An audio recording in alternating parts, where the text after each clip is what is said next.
My name is Dr. Victor Stern. Today's date is October 23rd, 2026. I'm a part of Project Stellaxis, which was founded in 2015 due to a satellite glitch. This satellite glitch was determined to be a signal not from Earth. These signals were deciphered and found to be novels of an unknown author and unknown origin. These novels detail a history and biology of an unknown planet, which we'll be calling Stellaxis. This planet, Stellaxis, is a part of a binary star system with a P-type orbit, which means this planet orbits two stars instead of one. One star is much larger than the other. This larger star will be called Stellaxis, with the smaller star being called Virvilis. The planet has a very similar composition to Earth and a very similar atmosphere to Earth. It has two moons, one being very large and one being very small. The larger moon, it will be called Nagelbray, with the smaller moon being called Crystal. This planet has 746 days in a year. Life on Stellaxis developed very similarly to how life developed on Earth, starting off as microorganisms and then slowly over a very long period of time became diverse very quickly at once. On Earth we call this the Cambrian explosion. I don't know what it is called on Stellaxis, but it is likely an analog of this. During this period, there is 155 recorded species. I won't be covering all of them, but I will be uncovering the more important ones.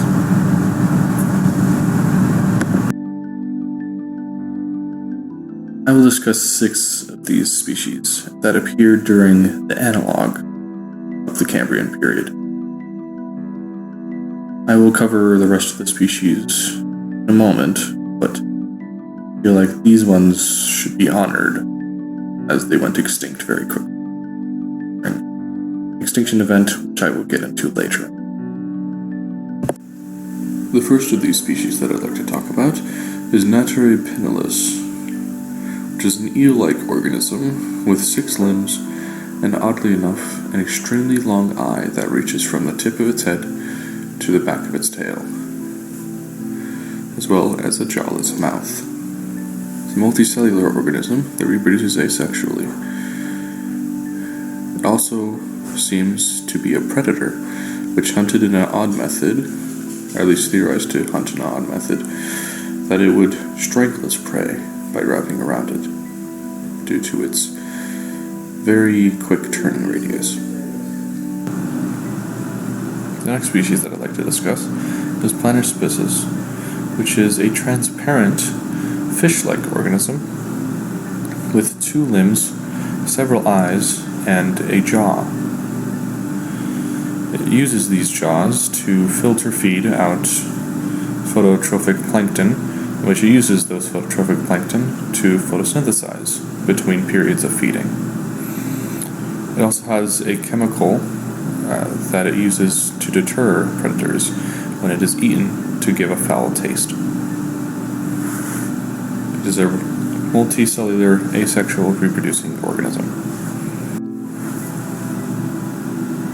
Next creature on the list is Red Leo. Red Leo is a ray-like organism with 2 large appendages, which it uses for grabbing, and 4 back appendages, which it uses to swim, and a pair of fins, of which it uses to turn. It has 3 eye stalks and a jawless mouth. It uses these appendages to grab large amounts of what we would call kelp to consume it. That was its main lifestyle. And is a multicellular sexual reproducing organism. This next species is known as Antitula, which is a bug-like organism with 6 limbs and a tail for locomotion. It has an exoskeleton, 4 eyes, and a jawless mouth.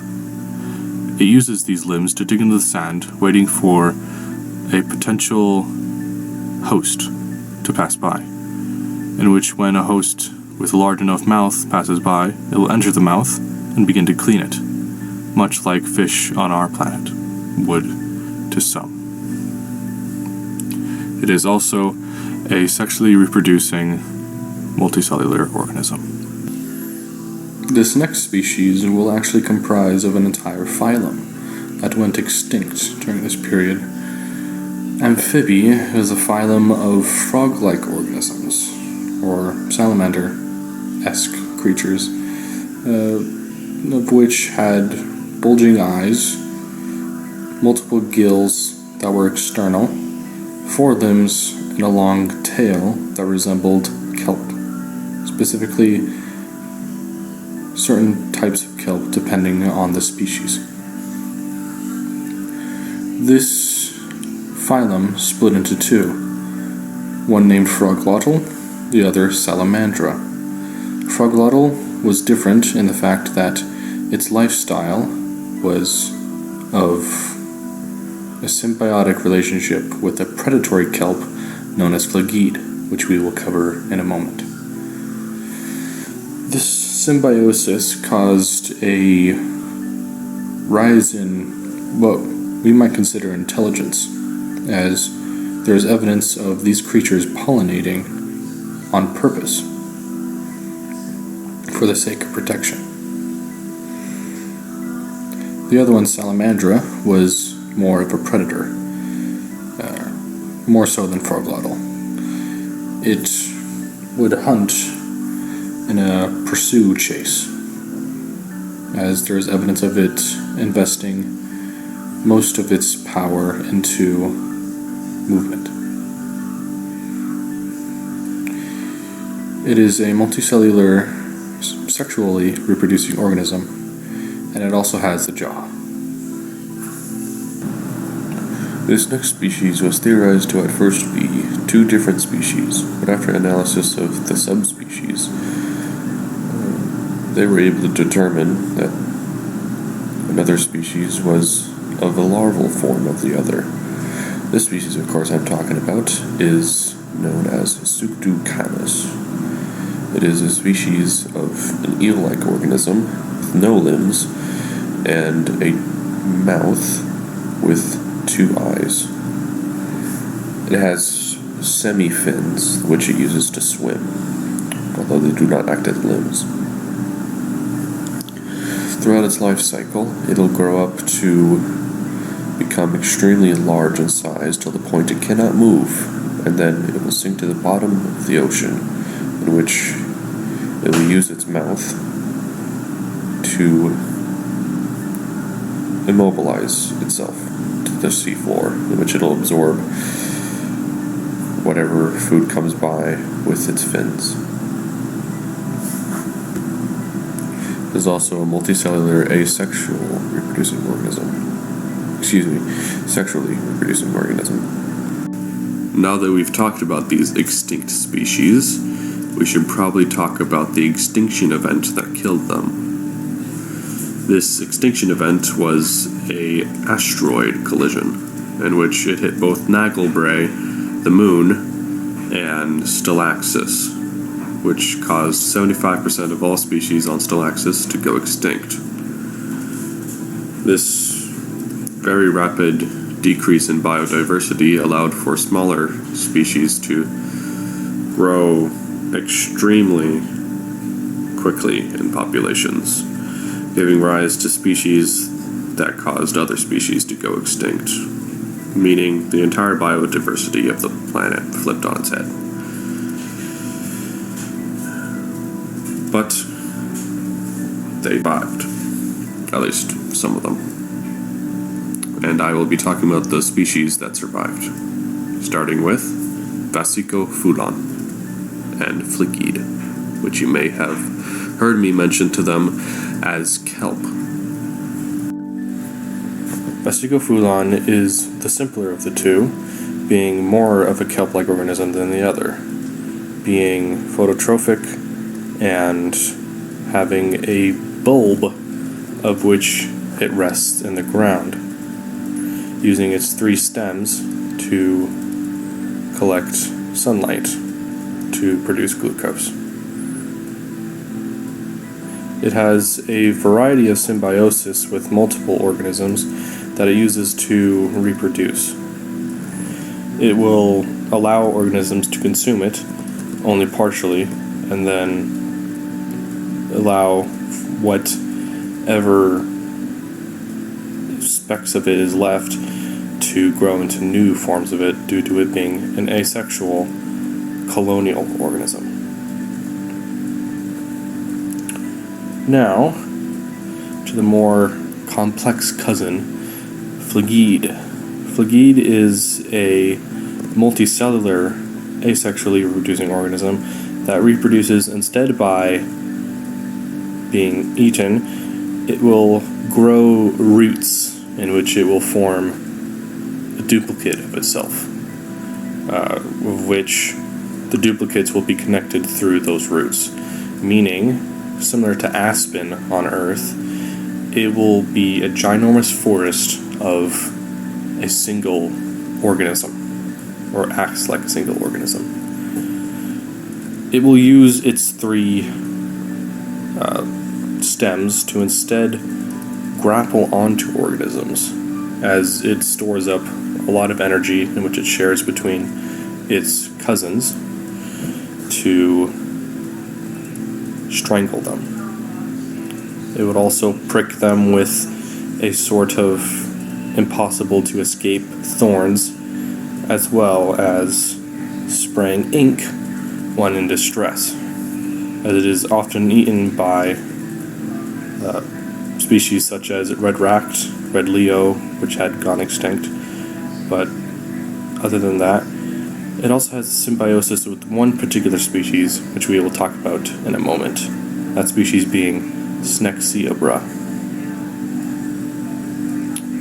It also often mimics its more simpler cousin, Vasicophyllon, by forming similar shapes, similar colors, and Vasicophyllon usually doesn't have this complex back and forth conversation of evolution between Fligid. It is mostly Fligid mimicking Vasicophyllon. Alrighty, since we're running out of time, I'm going to have to go through these very quickly. I may touch on them a little more in future logs, but these are just going to be broad strokes. So, the first species I'd like to talk about is Vagaramputare, which is a blind version of Plantar byssus. It can lose its tail. It has spines that it uses to sense for predators. Instead of being phototrophic, it is chemotrophic, in which it will consume just about anything. It has a muscular system and skeletal system, and it has a symbiosis with Cakerna. It would live by going near thermal vents and scavenging for whatever food it could eat, while also cleaning Cakerna.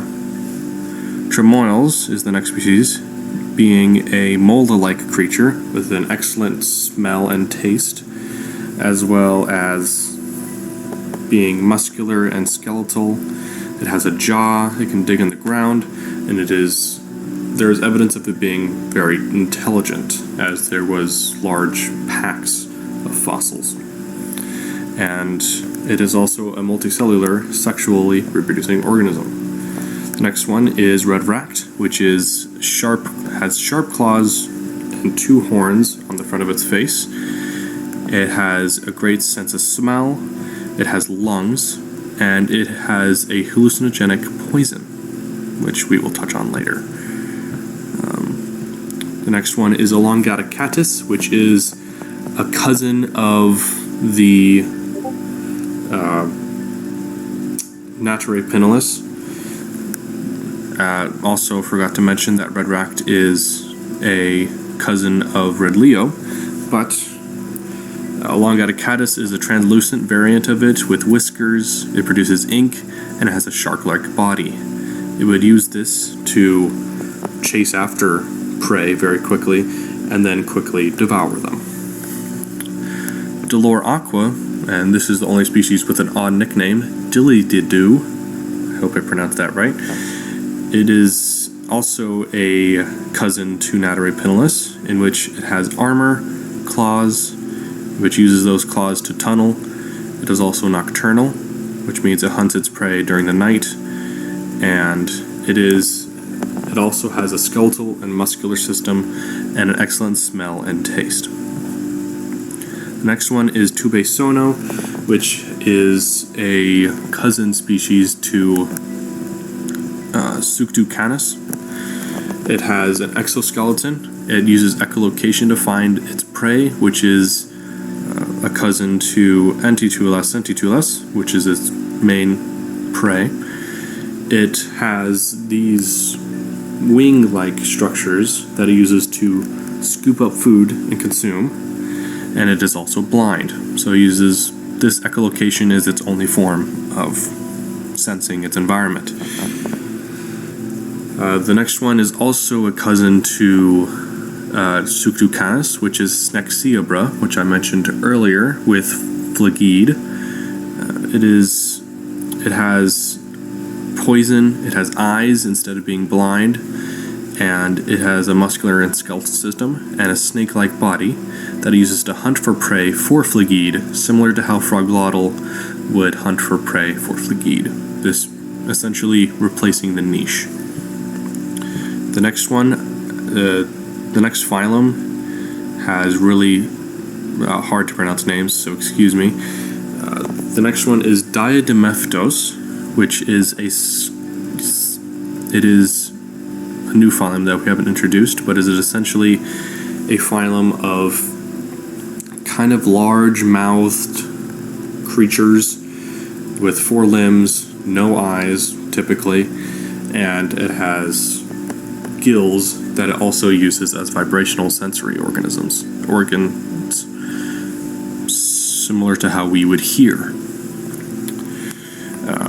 Diademephtos is a scavenger. It has a large mouth. It has long gills. It uses those gills to sense, but it is different in that it uses those gills to blend in with the environment, as they resemble Vesicophulons, or at least their stems. And it uses that to capture its prey to lure it in. It has a very strong body, which it uses to chase after prey in case they run away. And as we mentioned earlier, it digs, and it is a multicellular, sexually producing organism. The next one is also a cousin to Diademephtos, which is Klumpen amphibinvator. It is one of the only amphibious creatures during this time period, and it has muscular system, a skeletal system. It is toxic, which meaning if it's eaten, it will kill you. It has a great sense of smell. It produces an ink when scared, and it is a multicellular asexual reproducing organism, which is interesting. The next one is an extinct species during this time period. It went extinct after the major extinction event due to competition with Klumpen amphibinvator. It is Reichendetitine, I hope I pronounced that right, but it is essentially a Klumpen amphibinvator without the amphibiousness, and it is extinct. The next one is Centitulas, which is a cousin to Antitula, and it is essentially a predatory, intelligent version of it. The next one is Necarch, which is an intelligent squid-like organism that sifts through the sand to search for other bugs or best way to put it is centutulas, and it would use these to kind of eat. It is a multicellular sexually reproducing organism, and it has a very large cousin known as Cacerna. This is the largest. It's the largest predatory species during this time, and it is a very large version of neckcark with many tentacles. It has a hallucinogenic poison. It has acidic ink. It can color change, and is not intelligent, or at least not as intelligent as neckcark. It is a multicellular sexually reproducing organism similar to neckcark. The next one is store screamer, which is it's a newer phylum that we haven't talked about. It is a squid-like organism that instead of it, from what we can tell, it's not really related to neckcark, but it seems to be some sort of convergent. It has an acid spray which it shoots through its mouth. It is skeletal. It can smell, hear, see, meaning that it is very well adapted to do so. It is also one of the only species that is parthenogenic, which means that it will reproduce asexually in a sexual manner. They would call a virgin birth. It also has a cousin species known as Psychrophlugval, which is a flying variant of this species that is also much smaller. Now, slowing down just a little bit, this next one we're going to talk about is a little odd. There isn't much known about it, but from what they could tell, it could have had millions and millions of different subspecies that we don't know of. But it seems, through very based analysis, that when it metamorphosizes, it depends on what it eats to metamorphosize. So it is a lobster-like organism that, when it starts out as a grub, it would eat pretty much anything, and when it metamorphosizes, it turns into a morph. This morph was generally based off what they ate, such as if they ate a cacerna, they would grow much larger. If it was a, let's say, Diademeptos, they would have a larger mouth and a smaller fins, such like that. There was 4 general clades under this. The first one's Anserthe. It is different in the fact that it is mostly power-based,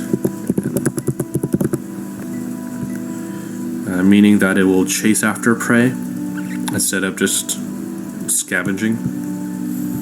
The next one is Molinae,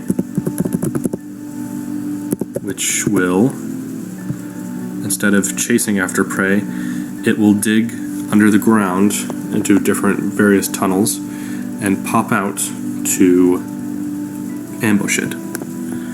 The next one is Chitinyayoth, which is, it has a very developed exoskeleton and it is very toxic.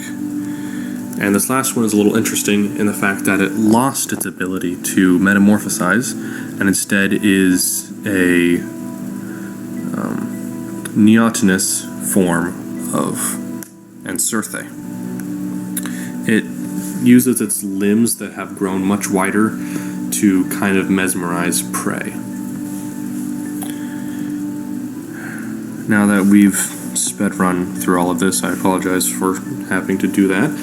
But essentially, we have an extremely diverse planet, Stellaxis. And the best way to continue studying this is smaller logs. This was a very large introductory log to introduce you to this planet of Stellaxis. Future logs will go into depth depending on what we feel is needed to go further in depth, such as Ensurthe or Cakerna or Tremoils, the different subspecies. And future logs will also, longer logs will be looking into the newer translations that we have of these signals that we have. Being that we haven't translated all of them. We've only translated a very small portion of it. And this is this very small portion. So we will continue working on that, and we will update further. Thank you for listening in, and